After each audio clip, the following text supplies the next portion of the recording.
At Christmas, my sister pushed me down the stairs and broke my wrist. And my family, they laughed. I remember the sound before anything else, not the thud of my body against the hardwood, or the snap of bone, though those came fast. No. What I remember is my sister's laugh, then my mother's voice. Honestly, Lillian, must you always ruin everything? There I was, crumpled at the bottom of the staircase, wrist swelling like a balloon, vision already blurring. No one ran to help. No one asked if I could move. My father muttered something about attention-seeking, and my aunt, God bless her, asked if I'd at least finished plating the dessert before I started dramatics. That was their favorite word for me. Dramatic, emotional, oversensitive. And maybe I would have believed them again, like I had all my life, if it weren't for the cold clarity that settled in as I lay there staring up at twinkling garland and blinking lights, because this time, I was ready. I didn't scream. I didn't argue. I didn't cry. Instead, I stood up slowly, one stair at a time, grabbed my coat with one good hand, and walked out the front door. No one followed. They went back to their wine and turkey and perfect little illusion. 3 days later, they received a letter, and when they opened it, no one laughed. That's where we'll start. Not with the letter, not with the lawsuit. Let's go back to the warmth I cooked, the love I hoped for, and the lie I finally exposed. Because this wasn't about a fall. It was about everything that came before it and what I did after. Christmas morning started like it always did in my family, with chaos disguised as celebration. Fake cheer, stiff smiles, my mother barking orders while pretending she wasn't. My sister, Vivian, floating through the house like a model in a perfume ad, silk robe, espresso in hand, not lifting a single finger. And me, I was in the kitchen. Again. Mixing batter, roasting vegetables, basting the turkey, running up and down the stairs to find the matching napkin rings my mom swore we had but never actually unpacked. My wrist had already started aching from chopping, stirring, lifting. But I didn't say a word. I never did. I knew my role. Lillian, the table looks unbalanced. My mom called from the living room without looking up from her phone. And please tell me you didn't forget to polish the silver this year. Vivian snorted softly from the couch. Oh, she definitely forgot something. She always does. That was the tone of the day, sarcastic little jabs passed off as jokes, polite insults dressed up as holiday banter. And every time I opened my mouth to respond, I stopped myself. It wouldn't matter. It never did. This year was supposed to be different. That's what I'd told myself. For some ridiculous reason. I thought maybe, just maybe, if I made everything perfect, they'd finally see me. Not just as a background extra in their glittering Hallmark drama, but as someone who belonged. So I gave it everything. I had been up since 5:30 a.m., baking cinnamon rolls and chilling champagne.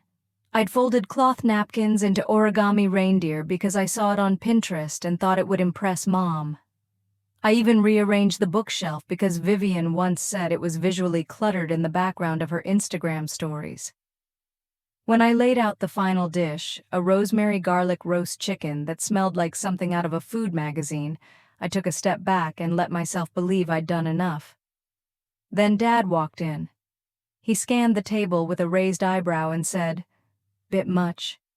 "Don't you think," Vivian added, "is that rosemary? You know I don't like it overpowering the chicken." And Mom, she poked at the mashed potatoes and muttered, "Why are these already cold?" My heart deflated, just like that. But I kept my voice steady and said, "I just need to grab the dessert plates and we can sit." "They're upstairs," Mom said, scrolling her phone. "Cupboard at the end of the hallway."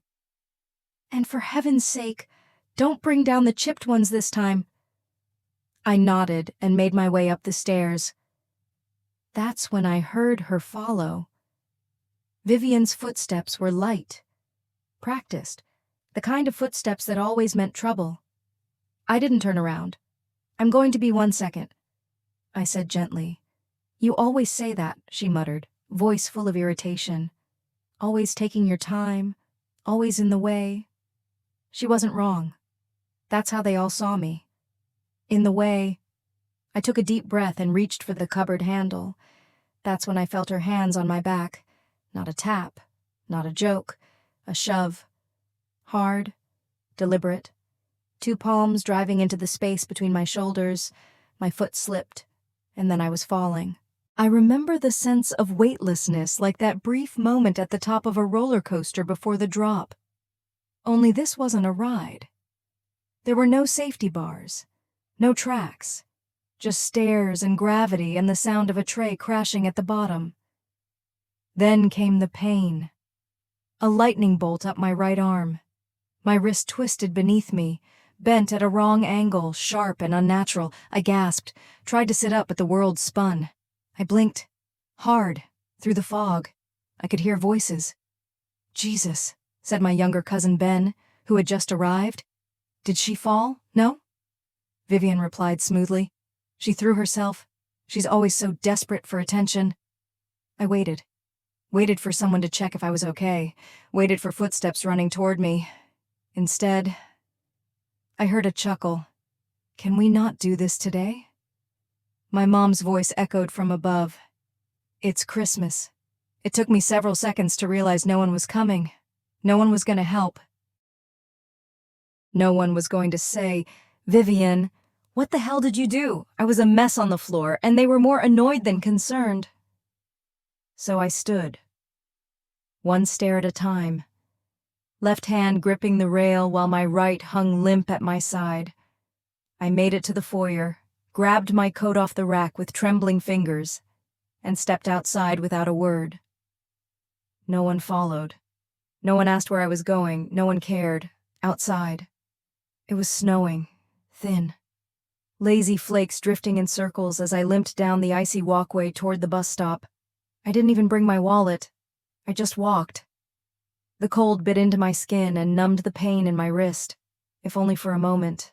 I made it to a nearby clinic before the adrenaline wore off completely, sat in the waiting room, still in my Christmas sweater and wool socks, shivering, hairline fracture.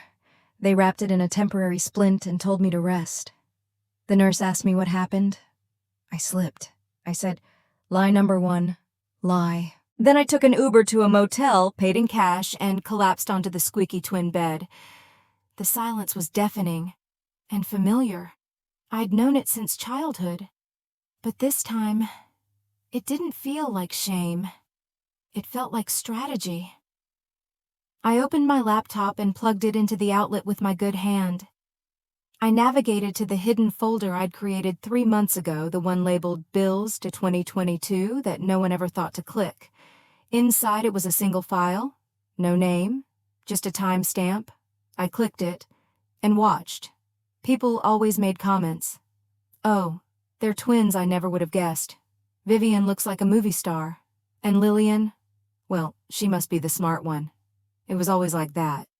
From the time we were toddlers, Vivian was the radiant one, the social one, the gifted performer, and I was the quiet twin, the background girl, the helper.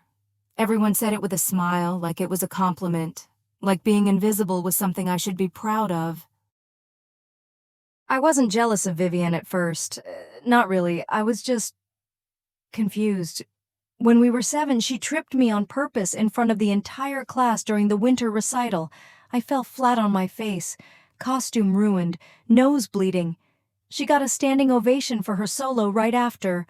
Mom rushed to her backstage and handed her a bouquet. No one checked on me. I sat on the edge of the auditorium stage with tissue in my nostrils and a stomach full of silence. When we got home that night, I finally worked up the courage to say something. She tripped me. I whispered to Mom while Vivian was upstairs. On purpose.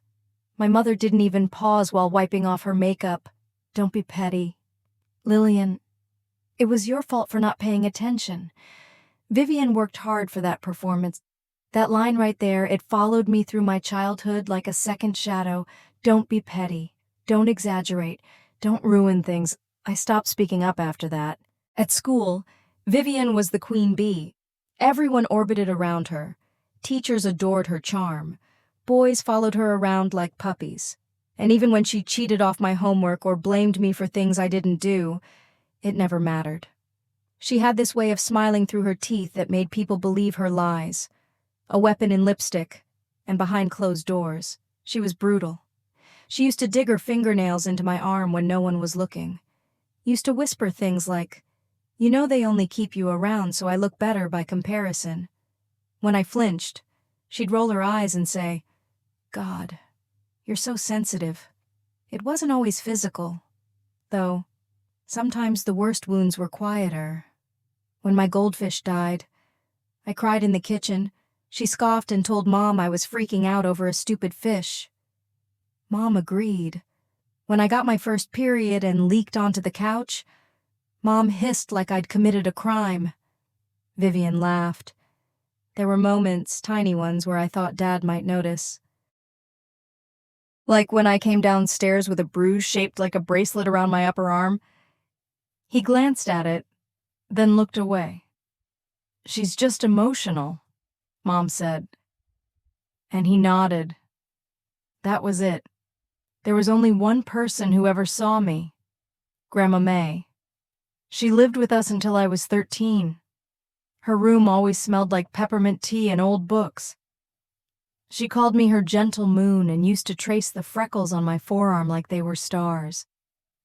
"You feel too much," she said once. "That's not a flaw. That's your gift. Don't let them convince you otherwise."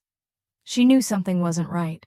She never said it directly, but I'd catch the way she looked at Mom when Vivian barked at me across the dinner table. She used to invite me into her room after school and let me talk, really talk about the things I wasn't allowed to say anywhere else. One night, when I was about 11, Vivian locked me in the coat closet for almost an hour. When I finally got out, shaking and crying, Mom scolded me for being dramatic. Grandma made me tea, wrapped me in a knitted blanket, and said nothing. But the next morning, she brought me a little key on a chain and whispered, "Keep this with you. It doesn't open anything, but it'll remind you you're not trapped. Not forever." I wore it under my clothes for years. Then one summer, everything changed. They told me Grandma needed better care, a medical facility, something more specialized. I didn't know what that meant, only that she was suddenly gone and I wasn't allowed to visit. When I asked why, Mom told me. She's confused lately, and you know how she fills your head with things that just aren't helpful. I remember standing outside her empty bedroom, trying not to cry. She died a year later. I wasn't allowed to attend the funeral. "It'll be too upsetting for you," Mom said. I didn't see the will. Didn't even know she had one. Not until years later. High school was more of the same. Vivian had her clique, her parties, her spotlight. I had books, earbuds, and hallway detours. I figured out early that flying under the radar was safer than asking for attention. I kept a journal, but even that felt dangerous. Once, Vivian found it and read it aloud at a family dinner. Everyone laughed. I burned it the next day. And yet, no matter how much they mocked me, they needed me. I was the one who cleaned up after Vivian's tantrums, the one who stayed home with Mom when she had surgery, the one who picked up Dad's dry cleaning when he forgot again. Invisible labor, invisible pain, invisible girl. It wasn't until college, barely 2 towns away, that I started to breathe. I rented a studio apartment above a laundromat and picked up shifts at a diner to cover groceries. I studied criminal justice. Of all things. Ironic, right? A girl who never had justice a day in her life, studying the laws that protect people like her, on paper, at least. But I learned about evidence, about rights, about what emotional abuse looks like when stripped of all the excuses and wrapped in facts. And I started collecting things, screenshots, voice memos, text threads, photos of bruises, not because I was ready to use them, not yet, but because a seed had been planted. Something Grandma May once said came back to me. If you can't speak, gather the words. There'll come a time when they're needed. That time would come. I just didn't know it would be on Christmas Day, with a splintered wrist and a bruised spirit, watching them laugh like I was the joke. But I wasn't the punchline anymore. I was the record keeper, the quiet collector, and the reckoning was coming. It started with the bruises. Not the big, obvious ones, just the little crescent-shaped reminders left behind when Vivian grabbed my arm too hard. The kind of marks that fade quickly, the kind that could be passed off as accidents or sensitive skin. But they didn't feel small. Not to me. They felt like warnings, like whispers on skin. So I started taking pictures. First with my phone, time-stamped and labeled in a hidden folder. Just in case. At the time, I didn't have a plan. I wasn't brave enough to imagine one. I just needed to do anything that made me feel a little less crazy. Because gaslighting doesn't start with screaming.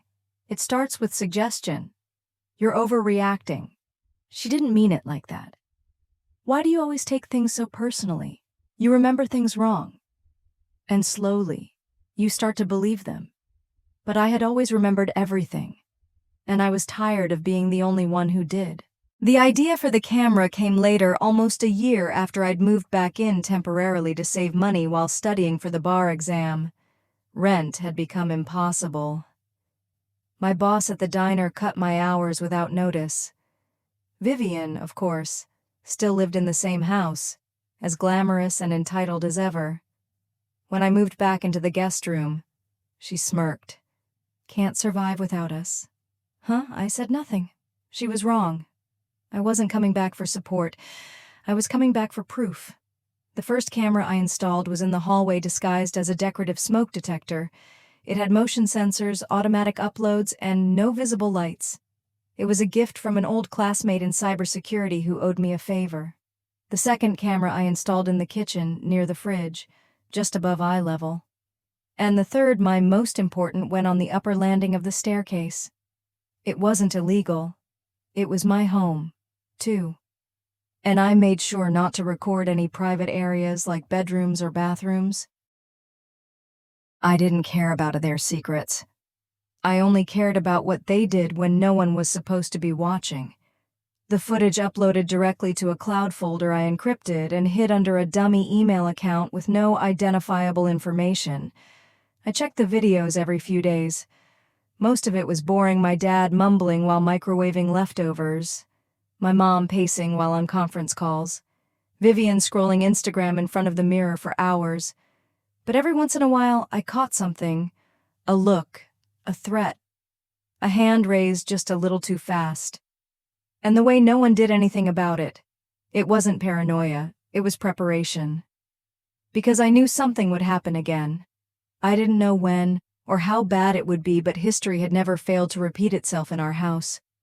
And the pattern was always the same, the slap, the shove, the insult, and then the rewriting. You imagined that. You're too sensitive.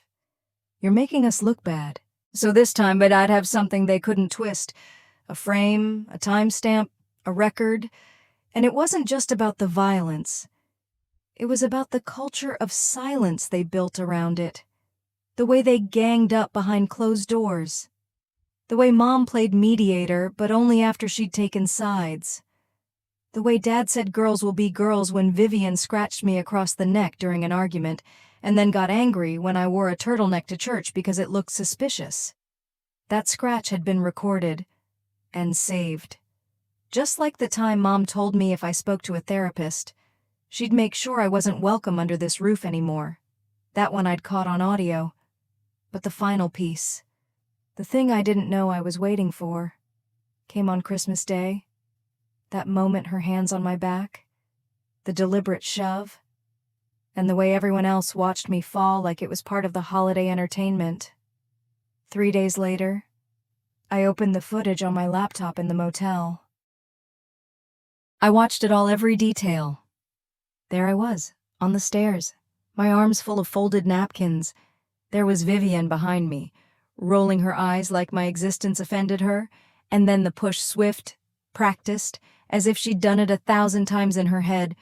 The way I fell was brutal in its simplicity, not theatrical, not dramatic as they love to claim, just sudden, unavoidable, real. And then came the worst part, the aftermath. Vivian's voice. She threw herself for attention. My mother. Can we not do this right now? My father. Well, maybe if she didn't insist on playing hostess. I watched myself lie there. No one moved. No one flinched. And that's when it all clicked. This wasn't a family. It was a machine. And I had been the oil greasing the gears, softening the friction, absorbing the heat. No more. That night, I sent a copy of the video to myself under a second account and backed it up on an encrypted flash drive I kept in my coat pocket. Then I began compiling everything else: screenshots, photos, audio recordings, a scanned copy of the medical report I got from the clinic. The next day, I called someone I hadn't spoken to in years, Professor Max Delaney, my criminal law professor from undergrad.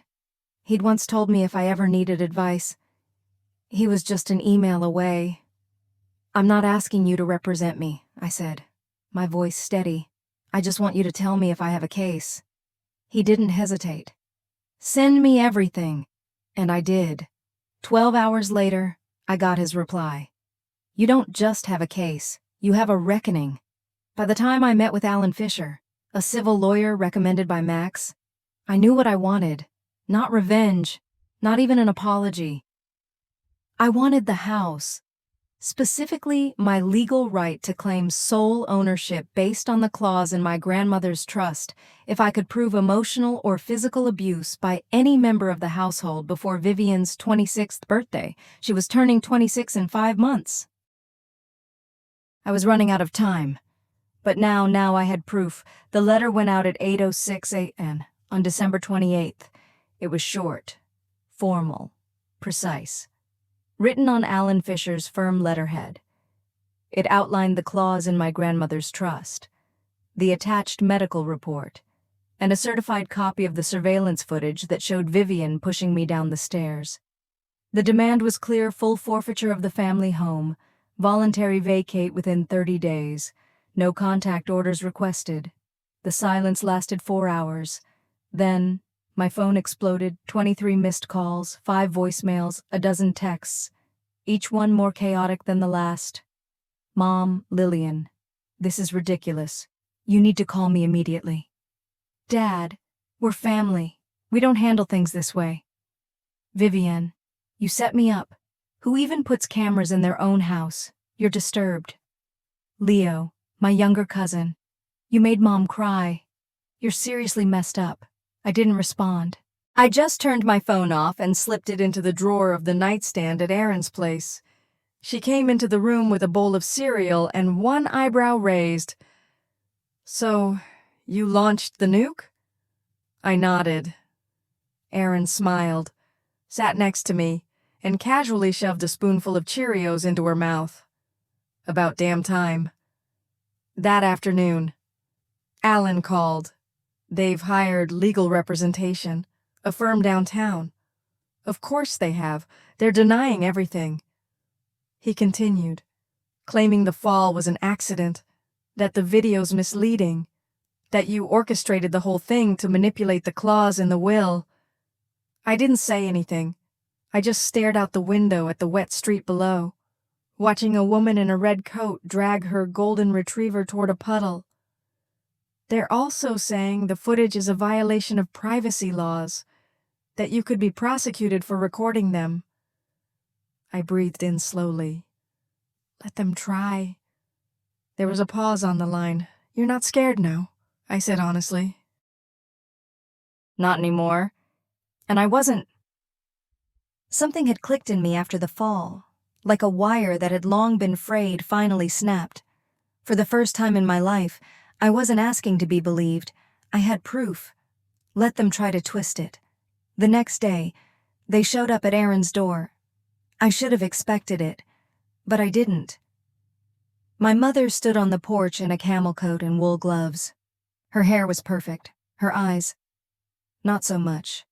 Next to her, Dad looked like a tired politician. And Vivian didn't even bother with the act. She wore leather boots and a sneer. Leo was there too, arms crossed, hoodie up. The whole gang. I stood inside, behind the glass storm door, my splinted wrist tucked into a sling. I didn't open it. "We need to talk," my father said.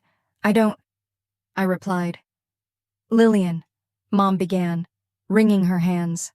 "Let's not escalate this. You pushed me," I said, eyes locked on Vivian. "I have it on video." She rolled her eyes. "You were in the way. I was trying to pass. You fell. You shoved me." "No, I nudged you." I tilted my head. "Play it again." "It's not a nudge. You're twisting everything," Mom snapped suddenly, "making us out to be monsters. For what a house you've embarrassed us. You're dragging this family through the mud on purpose. You did that yourselves." I said, "I just hit record." That silenced them. For a moment, then my dad tried a softer tone. "Your sister just got accepted into Columbia's graduate program. This will ruin that." "Over what?" "Lillian, one fall, one broken wrist. One ignored cry. One lifetime of being nothing to all of you." "That's not fair," Leo muttered. "It's accurate," I replied. Vivian stepped closer. "You're doing this for the house. Just admit it, I didn't blink. If I wanted a house, I'd have bought one. I wanted peace. But none of you ever let me have that. Not even on Christmas." Mom looked near tears now. "Do you really want this to go to court? You mean public?" She flinched. I stepped forward, face close to the glass. "I'm not afraid of people knowing what you've done. Are you?" They left not long after. Not a single apology. Not even from Leo, who always claimed to be the neutral one. I watched them walk back to the car, my mother pulling her coat tighter. Vivian turning back to glance one last time like she expected me to change my mind at the last second. But I didn't. Erin came home later that night, found me curled up on the couch with a heating pad. "Well," she asked. "They're spinning," I said, but not fast enough to stop it. 3 days passed, then Alan called again. "They've made an offer." I held my breath. "They'll surrender the house. No fight, full forfeiture, all rights waived. Move out within 30 days. You'll be the sole title holder. And the condition I asked, you drop the charges. You agree not to release the footage. Ever. And Vivian," she pleads down to a misdemeanor, no record. 60 hours of community service. I leaned back in the chair, hand on my ribs. It still ached when I moved too fast. Will she admit guilt in writing? Sealed, but binding? I looked around the apartment. Erin had left a post-it on the fridge that said, "Don't forget to breathe today." I smiled faintly, then nodded. "We have a deal." They moved out in under 3 weeks. I never saw them again. Vivian didn't go to Columbia. At least not yet. Mom and Dad paid Alan's fee through clenched teeth and an emailed receipt. The papers were signed, sealed, and filed. The house, the one I'd scrubbed dishes in, cried in, hidden in, was finally mine. I moved in on a Sunday morning, just after a snowstorm. The driveway was still blanketed in powder. The house was quiet, eerily so, but not in a haunted way. In a healing way. I started by changing the locks. Then I repainted the kitchen. I donated every dish, plate, and piece of silverware they'd ever criticized me for not arranging properly. I opened all the windows and let the cold air pour in. By nightfall, I had a small Christmas tree in the window. Fake, plastic, a little tacky. It was perfect. Erin came over with boxed wine and cookies. "Does it feel weird?" she asked. "Yes," I said. "And peaceful. To new beginnings," she said, raising her glass.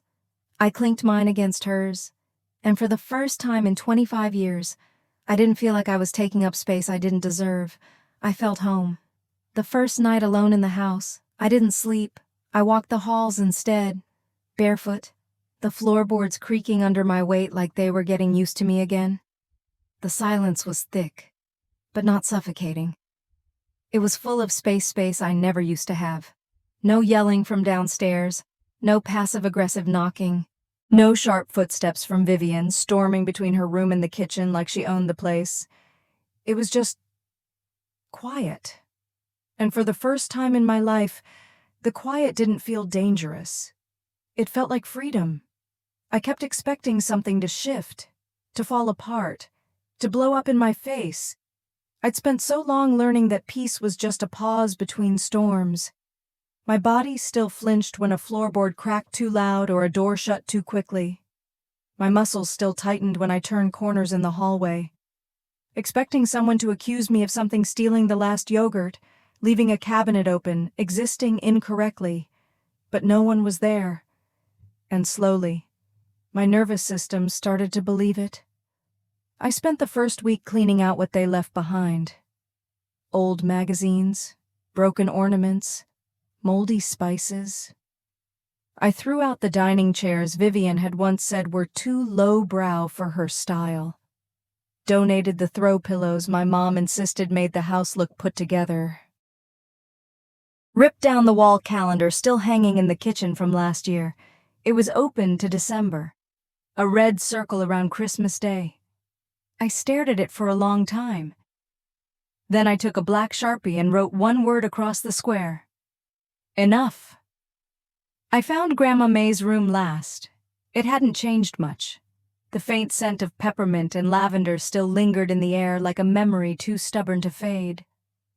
The rocking chair by the window was still there, as was the small bookshelf with her favorites, Jane Austen, Agatha Christie, and an old dog-eared copy of The Little Prince. I ran my fingers along the spines like they were sacred, and then I opened the drawer in her nightstand. Inside was a sealed envelope. My name was on it. I stared for a full minute before touching it. The paper had yellowed slightly, but the ink was clear. Sharp. Elegant cursive. Hers. I opened it with trembling fingers. My Lillian, if you're reading this, it means I couldn't stay as long as I wanted. I'm sorry. Not for leaving, but for what I left you in. I saw more than I was allowed to say. I saw how they treated you. How they dismissed you. How your light was slowly dimmed every time you tried to shine. So I did the only thing I could. I wrote it into the will. I planted something small, but powerful. Something that could grow if you ever needed it to. I know they'll laugh. I know they'll try to twist it. But you, my North Star, you've always seen things clearly. One day, I hope you'll trust that. I believe you. I always have. And I always will. Love. Grandma May. I didn't cry right away. I sat on the bed, clutching the letter like it was a map to something I hadn't known I was searching for. And then I cried. Not because I was sad. Not because I was angry. But because someone had seen me, really seen me, before I even had the words to explain what I was going through. That night, I lit a candle by her old window. I whispered, I made it. And I swear the room felt warmer. The next morning, I walked into town to buy groceries. It felt strange, mundane. Like the world had kept spinning while mine had collapsed and rebuilt itself. I passed by the old law building where I used to study, where I'd once sat on the steps wondering if I was wasting my life. I passed the diner I used to work at, still the same neon sign, still the same smell of burnt coffee and grease. And then I passed a girl, maybe 19, standing near the crosswalk, arms crossed tight, head down.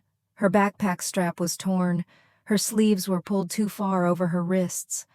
She looked at me the way I used to look at the world, like everything hurt, and no one noticed. I stopped walking. I opened my bag, took out a small card I'd printed a few days earlier and handed it to her without a word. It read, Silent Stars Support Group, for the ones who weren't believed, for the ones who stayed too long, for the ones who are still standing. Email, location confidential, weekly meetings, no judgment, no pressure, just space. She looked up. Our eyes met. She didn't smile, but she nodded. And that was enough. I didn't start Silent Stars to get revenge. I started it because I knew what it felt like to have nowhere to go on a Tuesday night when the walls felt like they were closing in and your own family told you it was all in your head. I started it for girls like me. Girls like that 19-year-old. Girls like the one I used to be. Sometimes 5 people show up, sometimes it's just one. But it's growing. Not because we're loud, but because we're finally allowed to speak. A few weeks later, I got a letter in the mail. No return address. Inside was a note written in shaky handwriting. You were right. I saw the video. I didn't know what to do then. I still don't. But I'm sorry. Leo, I folded it carefully and placed it beside Grandma May's letter. Maybe it didn't change anything. But it was more than I ever thought I'd get. I still keep the key Grandma gave me, the little one that never opened anything. It hangs on a nail beside my front door. A reminder. Not that I escaped, but that I chose to. That I built something out of the wreckage they left behind. And that I didn't need to be loud to be powerful. I just needed to stop asking for permission. It was almost spring when Vivian returned. I hadn't seen her since the day they stood outside Aaron's apartment, twisting the truth with the same polished charm they always used. I figured that was it. We'd made our trade house for silence and everyone would pretend it never happened. That was always their way. But one morning, I opened the door to grab a delivery and found her standing at the edge of the porch, arms crossed, sunglasses on despite the overcast sky. Lillian, she said, like she had an appointment. Like we were late for something. I didn't answer, just looked at her. I'm not here to fight, she added quickly. I just need to talk. I should have closed the door. I should have told her to leave. But curiosity, old and dangerous, had a voice of its own. I stepped aside. She didn't sit, just hovered near the bookshelf, eyeing the new paint color, the updated lighting, the little succulent Aaron had gifted me. Her nose wrinkled like the air smelled wrong. You painted the hallway. I did. It used to be eggshell. It used to be a lot of things. She turned toward me then, dropping the glasses, her eyes so much like mine. But colder studied me like I was a puzzle missing too many pieces. I'm not going to pretend we were close. She started, but I didn't think you'd go that far. You pushed me down the stairs, I said evenly. I broke my wrist. I have the footage. I know. Then what exactly is too far? She didn't respond right away. Instead, she ran a hand through her hair and paced. They're not talking to me, she said finally. Mom won't return my calls. Dad blocked my number. Leo pretends he's busy. They're acting like I ruined everything, like none of them had a part in it. That's new for you being on the outside. She glared. You think this is funny? No, I said quietly. I think it's honest. She crossed her arms again, leaning against the wall like she owned it. I thought if I came here, we could talk, like adults. Maybe fix this. There's nothing to fix. You got what you wanted, she said, voice sharp. The house, the pity, the power. I tilted my head. You think this is power? Her lip curled. It's what you always wanted, to be the victim. And there it was, the word they always clung to like a shield. Victim. Like it was dirty. Like being hurt and admitting it was more shameful than doing the hurting in the first place. I didn't want to be the victim. I said, I wanted to be safe. I wanted to be respected. I wanted you to stop treating me like furniture. And I wanted anyone to believe me. Vivian's jaw tightened. You had every chance to stop, I added. Every moment I stayed quiet was me choosing peace. But peace only works when both people choose it. She didn't argue. Not because she agreed, but because she knew I wouldn't bend this time. Vivian walked over to the table, ran a finger across its surface like she was searching for dust to criticize. "They're saying I might lose my scholarship," she murmured. "The community service report flagged my file. You should have thought about that before you pushed me." She looked up sharply. "You don't feel even a little guilty?" "No," I said, and meant it. "I feel free." She dropped into the chair across from me like her legs gave out. Something flickered across her face. Fatigue. Defeat. It was hard to tell. I'd spent my whole life watching her lie with every expression. "Everyone has always loved me," she whispered, almost to herself, even when I messed up. "I thought it would always be that way." "Maybe they didn't love you," I said. "Maybe they just feared you less than they feared being honest." She flinched. For once, I didn't. We sat in silence for a while, her fingers tapping the table. My tea had gone cold. Outside, the wind knocked softly against the window like the weather was eavesdropping. Finally, she spoke again. "Do you ever wonder if things could have been different?" I stood and poured myself a new cup of tea. "All the time. When I was 7, when I was 15, when I was 21. But I don't wonder anymore. I live now." "And us?" she asked. "Is this it? You hate me forever?" I stared at her for a long moment, not with rage, not even pain, with clarity. "I don't hate you, Vivian. I just don't need you anymore." She blinked. That hit harder than anything else I could have said. "I thought family was supposed to forgive," she whispered. "Forgiveness isn't the same as reunion." She nodded slowly, as if the words were physically difficult to process. Then she stood. "Well, I guess that's it." I walked her to the door. She stepped outside, the air biting her cheeks pink. She turned, almost unsure. "Goodbye, Lillian," she said, and for once, she said my name like it meant something. After she left, I didn't cry, didn't shake, didn't collapse into doubt.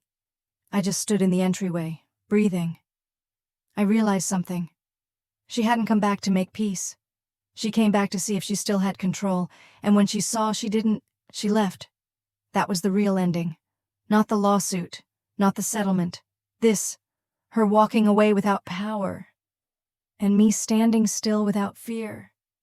I used to think healing would feel like fireworks, like waking up one day with a clear mind and a full heart, like lightness in my chest, like joy pouring in through every window. But that's not how it works.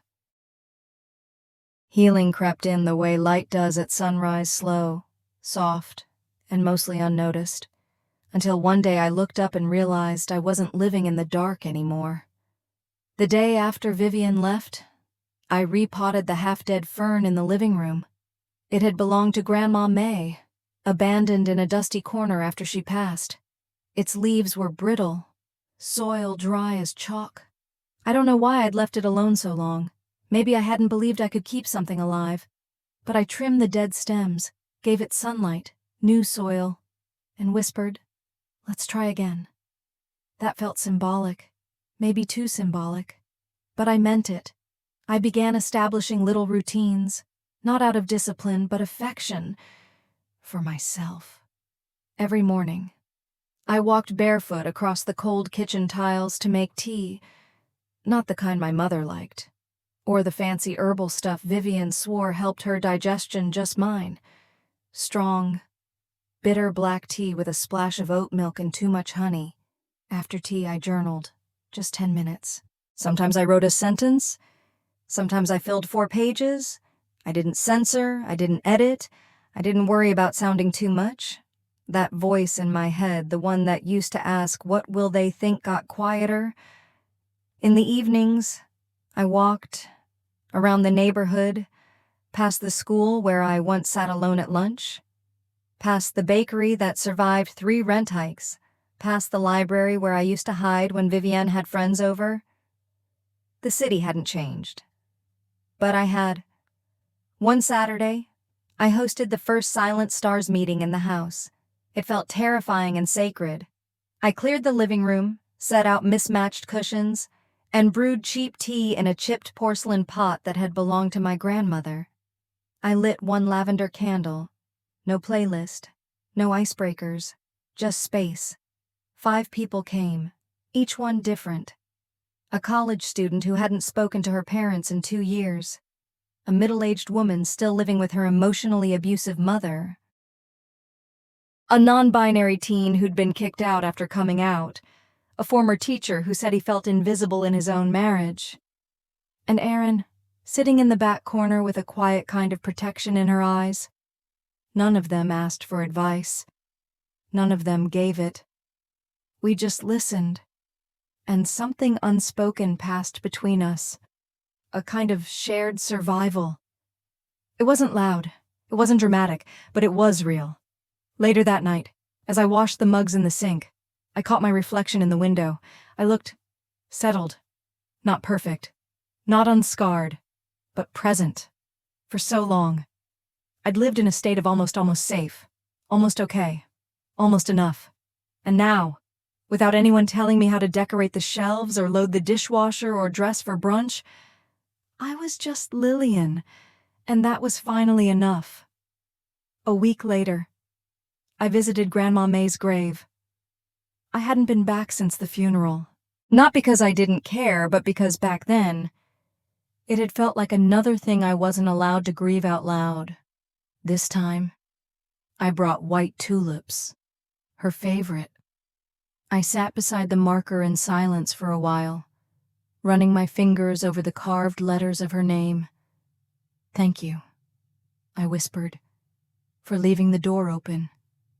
I took out the key necklace and held it up to the sky, the same old one she gave me when I was 11, the one that never unlocked a single physical door but opened 1,000 emotional ones. "I'm not locked in anymore," I told her, "and I'm not waiting to be rescued."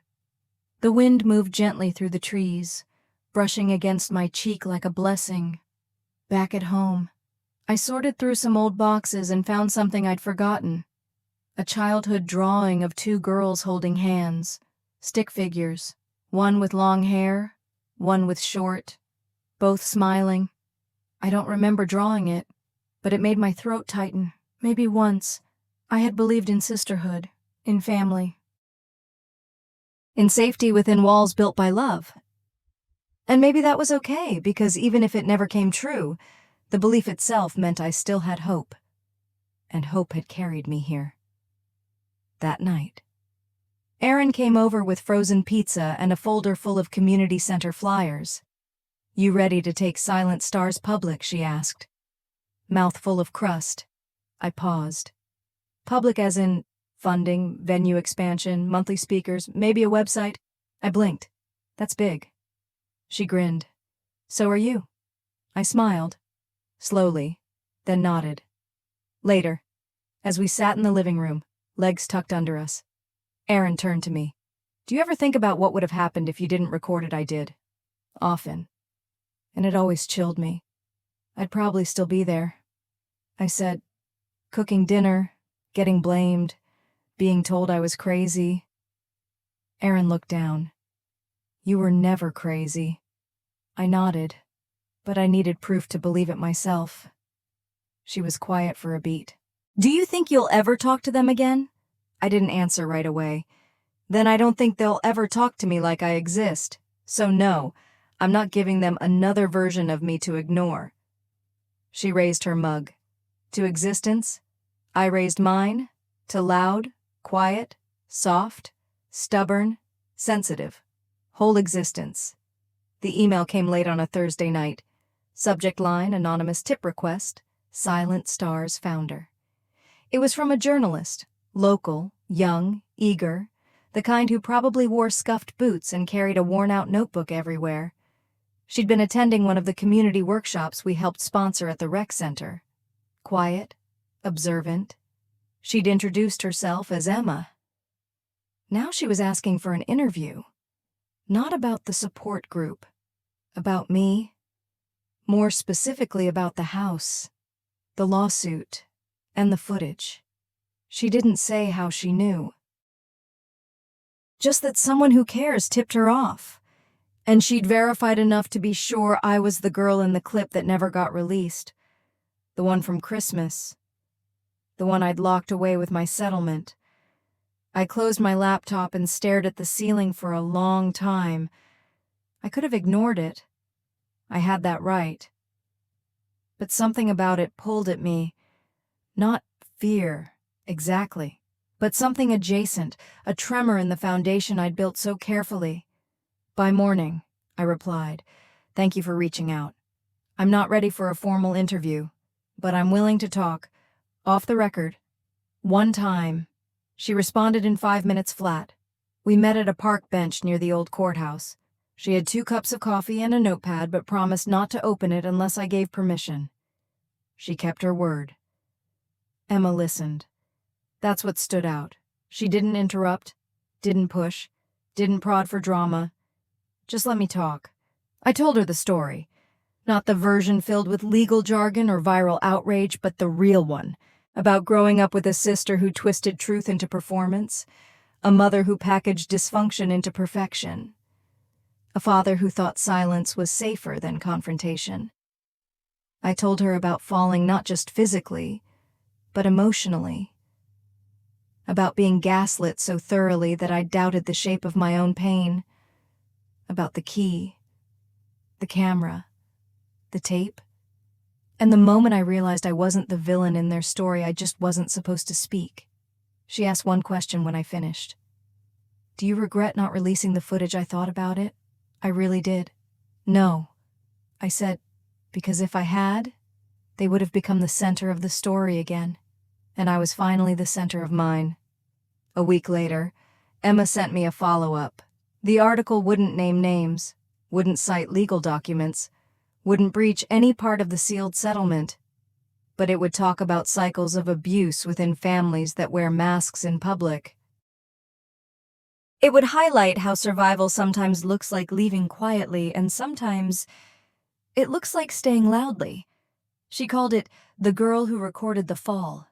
It was beautiful and raw and exactly anonymous enough. I gave her permission. The article went semi-viral.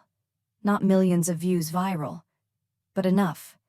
Enough that my inbox filled with messages from strangers. Some wrote long, aching letters. Others sent 2 words. Thank you. A few asked if it was me. I never answered. Not directly. One day, I got a letter in the mail with no return address. Inside was a single note card. Vivian's handwriting. You won. Are you happy now? I stared at it for a long time. Then I wrote 1 sentence on the back and mailed it to Alan's office, trusting he'd forward it. I'm free. That's better than happy. The house feels different now. It's not haunted anymore, not even by memory.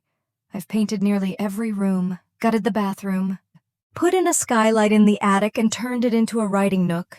Silent Stars meets twice a month there now. Candles, tea, notebooks, and stories that sometimes tremble but always land softly.